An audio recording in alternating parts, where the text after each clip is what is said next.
साथियों नमस्कार, आपका स्वागत है हमारे YouTube चैनल पे।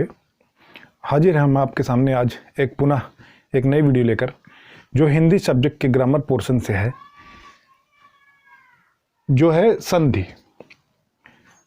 बहुत ही जैसे समास, अलंकार, रस, छंदी होते हैं, वैसे ही संधि बहुत ही इंपॉर्टेंट होती है। कम से कम 2 या 3 जो है क्वेश्चंस अक्सर होया करते हैं। ठीक है, तो उसके बारे में हम आज ब्रीफ डिस्कस करेंगे। ठीक है, तो आइए देखते हैं संधि जो है। सबसे पहली चीज जानते हैं कि संधि है क्या। 2 वर्णों के मेल से इकट्ठा होने से जो उसमें विकार उत्पन्न होता है, या कह सकते हैं कि उसमें उसके रूप में थोड़ा सा परिवर्तन आता है। जैसे कि 2 शब्द मिलते हैं तो पहले शब्द का अंत वाला स्वर या व्यंजन और दूसरे शब्द का पहला स्वर या व्यंजन वर्ण, दोनों आपस में मिलते हैं तो थोड़ा सा उसमें परिवर्तन होता है, उसके रूप में थोड़ा सा परिवर्तन होता है, उसी को बोलते हैं संधि। ठीक है, तो आइए देखते हैं संधि कितने प्रकार की है, कैसे समझेंगे कि जो शब्द दे देता है तो कैसे समझें कि इसमें कौन सी संधि है। आइए देखते हैं, बहुत आसान है, थोड़ा सा ध्यान से समझिएगा। चलिए आइए देखते हैं। जैसा कि आप देख रहे हैं कि संधि 3 प्रकार की है। यहाँ पर संधि कितने प्रकार की? 3 प्रकार की। स्वर संधि, व्यंजन संधि और विसर्ग संधि। कितनी? स्वर संधि, व्यंजन संधि और विसर्ग संधि। स्वर संधि, व्यंजन संधि और विसर्ग संधि। स्वर व्यंजन तो आपको पहले ही पढ़ा चुका है हमने, तो स्वर व्यंजन लगभग सभी लोगों को पता है, हम ये मान के चल रहे हैं। तो स्वर संधि का मतलब क्या है? 2 स्वरों के मेल से जो विकार उत्पन्न होता है, उस संधि को क्या बोलते हैं? स्वर संधि। उस संधि को क्या बोलते हैं? स्वर संधि। अभी डिटेल थोड़ा सा और पढ़िए, समझ में आएगा, सारी चीजें क्लियर हो जाएगी। जितना वाइड दिया हुआ है ना संधि, ज्यादातर तो स्वर संधि। बहुत ही टफ लगता है कि किसमें क्या कैसे पहचाने, पहली बात। ठीक है, तो अभी बहुत आसान होने वाला, ये देखते हैं। स्वर संधि जो है वो कितने प्रकार की है? 5 प्रकार की आपके सामने दिख रही है, जिसमें से पहली है दीर्घ संधि, गुण संधि, वृद्धि संधि, यण संधि और अयादि संधि। दीर्घ संधि, गुण संधि, वृद्धि संधि, यण संधि और अयादि संधि। संधि अगर सही से समझा जाए तो थोड़ा सा ये जो टॉपिक है थोड़ा सा लेंदी है और कंफ्यूजिंग भी हो जाता है, तो इसलिए हम आज कोशिश करेंगे कि आज आपको स्वर संधि पढ़ाएंगे, व्यंजन संधि को दूसरे वीडियो में हम पढ़ा देंगे। सबसे, अगर आप एग्जाम देते रहते हैं, हमको पता है, सबसे ज्यादा स्वर संधि से ही पूछा जाता है, व्यंजन संधि से बहुत कम। 30% व्यंजन से मान ली एग्जाम्पशन लिया जाए तो 30% इसमें से 170% ज़्यादातर यही पूछता है। सबसे पहले स्वर संधि देखते हैं, व्यंजन संधि को भी अच्छे से समझेंगे। आइए देखते हैं। 2 स्वरों के मेल से जो विकार उत्पन्न होता है उसको बोलते हैं स्वर संधि। तो पहला क्या है? पहला स्वर संधि का पहला पार्ट क्या है? दीर्घ संधि। दीर्घ से पहले ही पता चल रहा है, दीर्घ मतलब बड़ा। दीर्घ मतलब क्या हो जाता है? बड़ा। ठीक है, देखना ध्यान से।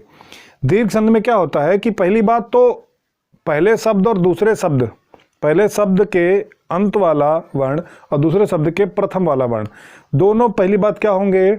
आपके स्वर होंगे। पहली चीज स्वर संधि में पढ़ना, ये ध्यान दीजिएगा, दोनों के क्या होंगे? स्वर होंगे। जैसे अन्न प्लस अभाव, तो अन्न के इसमें क्या है? आ है और ये आ है। ठीक है, तो देखते हैं। जैसा कि हम देख रहे हैं दीर्घ संधि में आ, ई, ऊ और री।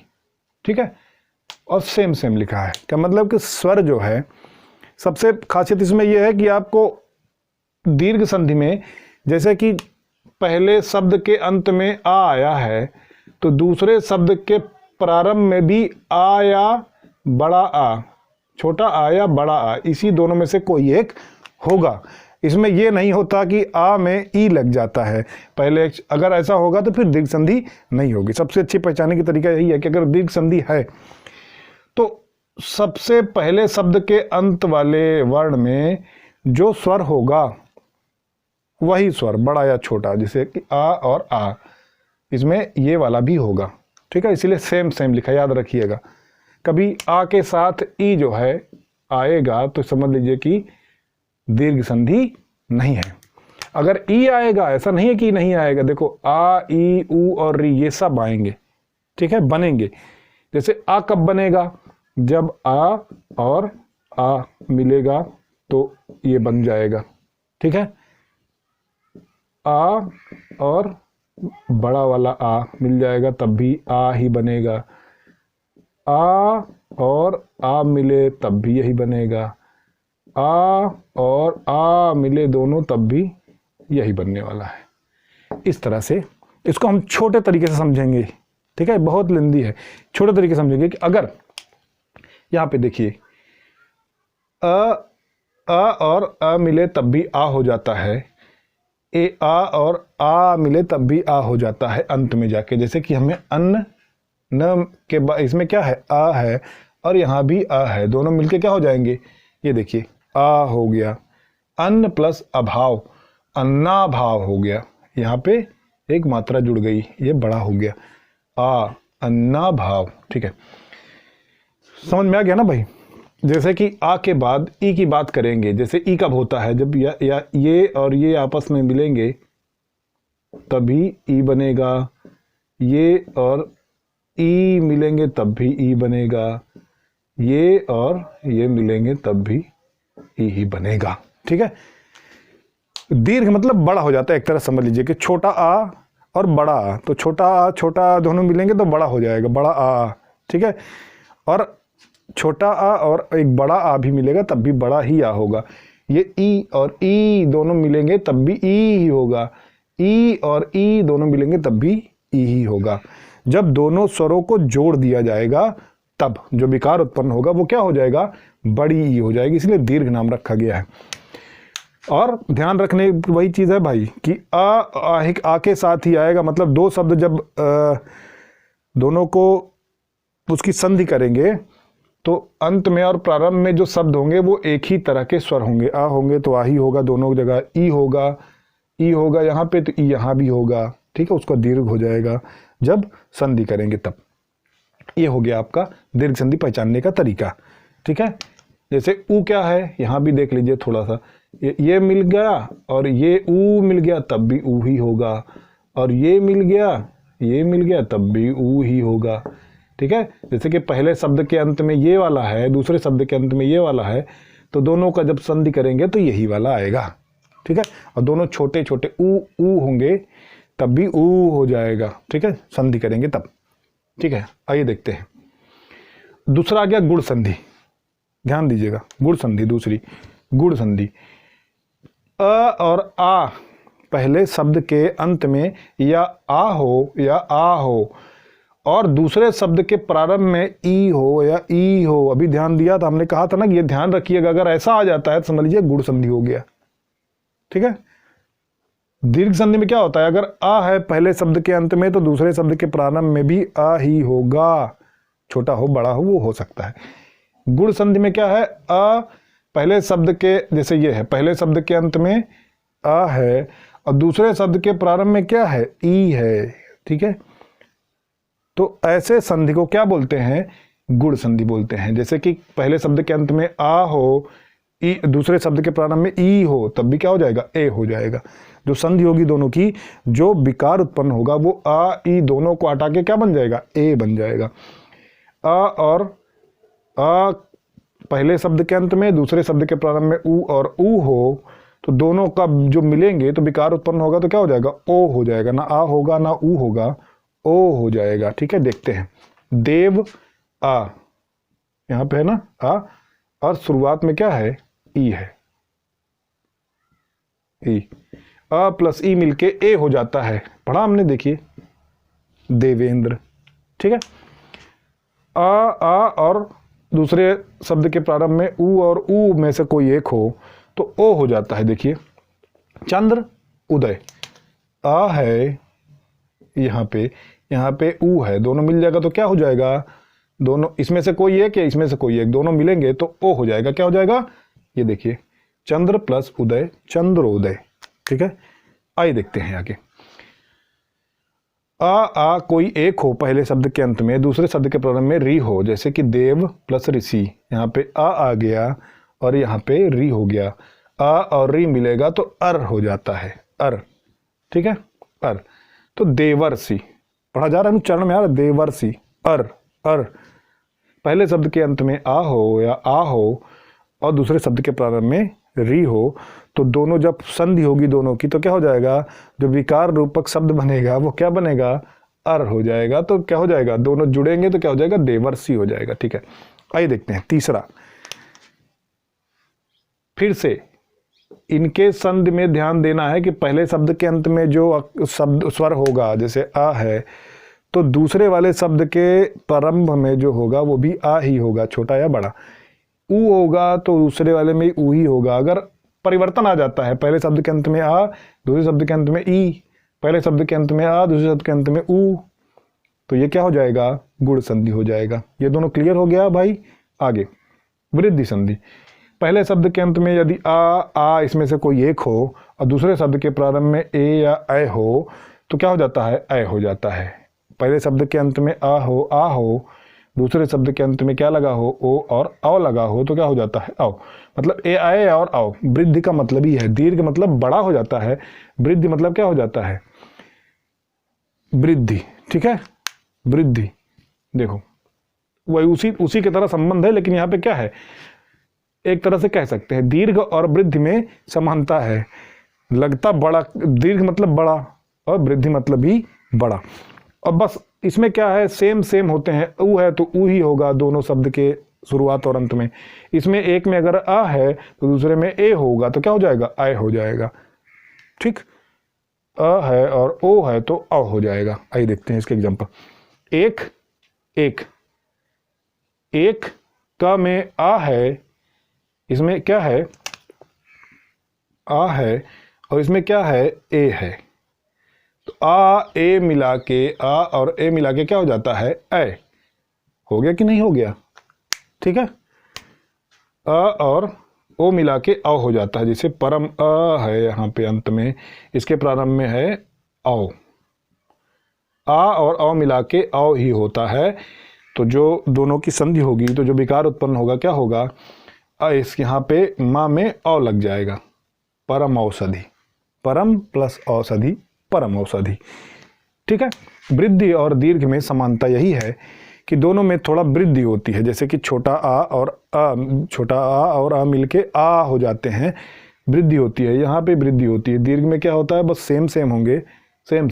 यहाँ पे आ होगा पहले एक शब्द के अंत में, दूसरे शब्द के अंत में ए होगा या ओ होगा, आओ होगा, इस तरह से होगा। ठीक है, ऐ और औ अगर आता है, दोनों शब्दों के मिलने के बाद जो विकार में आता है, अगर ऐ और औ आता है, ओनली ऐ और औ, तो ये क्या हो जाएगा, वृद्धि संधि हो जाएगा, वृद्धि स्वर संधि। ठीक है, स्वर संधि के बारे में हम बात कर रहे हैं भाई, कंफ्यूज नहीं होइएगा। व्यंजन संधि के बारे में पुनः हम कल आपके सामने एक नई वीडियो लेके हाजिर हो जाएंगे। अब आ गया यण संधि। यण संधि आसान है, कंफ्यूजन हो जाती है कि यण में कौन आता था। तो यण में समझ लीजिए या लग जाएगा, जैसे या, यू, ये सब चीज़ें आएगी, वा और ओ, वो। ठीक है, तो यह इसके नाम से पढ़ा गया। कोई भी चीज़ मिलेगा, छोटी ई और आ, पहले शब्द के अंत में अगर ई आए, दूसरे शब्द के प्रारंभ में आ जाए तो आ ई या बन जाएगा। ठीक है, ई आए और बड़ा आ जाए तो क्या हो जाएगा, वही या बनेगा। पहले शब्द के अंत में ई आए और दूसरे शब्द के अंत में ऊ आ जाए तो क्या हो जाएगा, यू बन जाएगा। ठीक है, आइए देखते हैं। जैसे यदि, यहाँ पे क्या है, पहले शब्द के अंत में ई है, ठीक है, और दूसरे शब्द के प्रारंभ में क्या है, आ है। ठीक है, देखिए ई और आ, तो या बनेगा। ये देखिए यद्यपि, या और या दोनों बनेगा। ठीक, ई और आ मिलके या बन जाता है, यदि प्लस अपि, यद्यपि। ठीक, ऊ और आ ओ जब मिलेंगे तो वो बन जाएगा, ऊ और आ वो ओ में से बन जाएगा, तो वो बन जाएगा। देखते हैं, आति में ई है, अंतिम में क्या है, ई है और उत्तम में ऊ है। तो देखिए ई और ऊ मिलके क्या बनाते हैं, ई और ऊ मिलके क्या बनाते हैं, यू। ठीक है, अत्युत्तम। देखिए विकार जो उत्पन्न हुआ है क्या हुआ है, ये ई और ऊ मिलके यू बन गए, अत्युत्तम। ठीक है, अत्युत्तम का जब संधि विच्छेद करेंगे तो अति और उत्तम, अति। ठीक है, ती में छोटी ई और उत्तम में ऊ, आ और ई और ऊ जब मिलेंगे तो यू बन जाता है। इस तरह के विकार को जब जिसमें या, यी, यू और यू आता है या वा और वो बन जाते हैं विकार के बाद, विकार में जो उत्पन्न होता है संधि होने के बाद, तो इस तरह के संधि को क्या बोलते हैं? यड़ सड़ संधि बोलते हैं। क्या बोलते हैं? या पहले ही आ गया तो समझ जाइएगा भाई लोग, ठीक है। यड़ संधि इसमें आती है, ठीक है। ये दोनों तो, ये तीनों तो क्लियर ही हो गया है, ये भी क्लियर हो गया। अयादि संधि आती है। अयादि संधि के बारे में देखते हैं। ए और आ, पहले शब्द के अंत में ए आए और दूसरे शब्द के अंत में अगर आ आए तो आय हो जाते हैं, इसलिए आय, आय, आओ, आओ, तो आय, आय की जगह पे अयादि इसीलिए नाम रखा गया है। आय, आय, आय, आय यही बनता है, इसलिए अयादि नाम पड़ गया है। जैसे ने प्लस अन, ने में ए है, ये देखिए ने के अंत में क्या आया है? ए है, ठीक है। और अन के प्रारंभ में क्या है? आ आया है। आ में क्या है? आ है। ए और आ मिलके क्या बन जाएंगे? आए। अभी दिखाया इसमें अयादि संधि में, तो ने प्लस अन नयन, आ या जुड़ा है कि नहीं? ना प्लस आ प्लस या प्लस न, ठीक। तो इस तरह से आय, पहले शब्द के अंत में अगर आय हो और दूसरे शब्द के प्रारंभ में आ हो तो आय बन जाता है। नय, आय है। फिर आ में अक में आ है, यहाँ पे आय है, यहाँ पे आ है। आय प्लस आ मिलेंगे तो क्या बन जाएगा? आय। देखिए नय प्लस अक नायक, ठीक है। नय प्लस अक नायक। एक बार सच निगाह से थोड़ा सा देख लेते हैं। दीर्घ संधि में दोनों शब्दों के, पहले शब्द के, प्रथम शब्द के अंत में आ, ई, ऊ और री कोई एक चीज आता है और दूसरे शब्द के प्रारंभ में यही सेम, अगर आ पहले शब्द के अंत में आ आया है तो दूसरे शब्द के प्रारंभ में भी आ आया और दोनों मिलके बड़ा हो जाता है। जैसे छोटा आ और छोटा आ मिलके आ हो गया। इस तरह की संधियों क्या बोलता है? छोटी ई और छोटी ई या छोटी ई और बड़ी ई मिलके ई हो गया। इस तरह से आ, ई, ऊ और री बनता है संधि होने के बाद, संधि होने के बाद, ठीक है। उसको बोलते हैं दीर्घ संधि। और गुण संधि में क्या है? आ, ई के साथ एक शब्द के अंत में आ हो और दूसरे शब्द के अंत में, प्रारंभ में ई हो तो क्या बन जाता है? ए बन जाता है।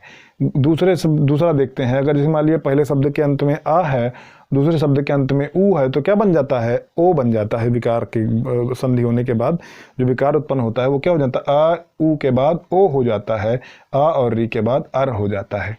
इसको बोलते हैं गुण संधि। जैसे देव, अ और ई, आ ई क्या बन गया? ए बन गया। इस तरह के संधियों को पहचान लेंगे, हम बोल देंगे भैया ये गुण संधि इसमें है। अगर दो शब्दों के पहले शब्द के अंत में आ आता है, दूसरे शब्द के अंत में ए आता है तो क्या बन जाता है? संधि के बाद अय बन जाता है। या अगर पहले शब्द के अंत में अ या आ आता है, दूसरे शब्द के प्रारंभ में ओ और औ आता है तो विकार के बाद क्या होता है? औ बन जाता है। इस तरह वृद्धि को क्या बोलते हैं? आय और औ अगर विकार के बाद विकार उत्पन्न होता है जो आय और औ का होता है उसको बोलेंगे वृद्धि संधि।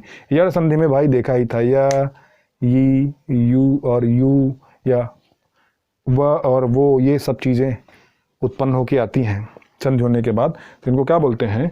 यड़ संधि बोलते हैं, ठीक है। और अयादि संधि, अयादि संधि में ए और आ मिलके आए, आए, आय, अब, आव, ये सब चीज़ें उत्पन्न होती हैं, ठीक है। संधि होने के बाद आय, आय, आव, आव, ये सारी चीज़ें अगर आती हैं, आय, आय, इसलिए नाम अयादि है। जैसे देखिए ने में ए है, ए प्लस आ मिलके क्या हो जाता है? आय, नयन, ठीक है, आ गया ना, नयन में आयन। इस तरह के विकार को, इस तरह के संधियों को क्या बोला जाता है? अयादि संधि। तो दोस्तों आज हमारा ये स्वर संधि यहाँ पर कंप्लीट होता है। अगली वीडियो में हम व्यंजन संधि लेके आपके सामने उपस्थित होंगे। इस तरह से देखते रहिए हमारे चैनल को, इस वीडियो को देखते रहिए। चैनल को सब्सक्राइब भी कर दीजिए अगर हो सकता है तो। अगर वीडियो अच्छी लगे तो लाइक भी कर दीजिए, ठीक है। Thank you.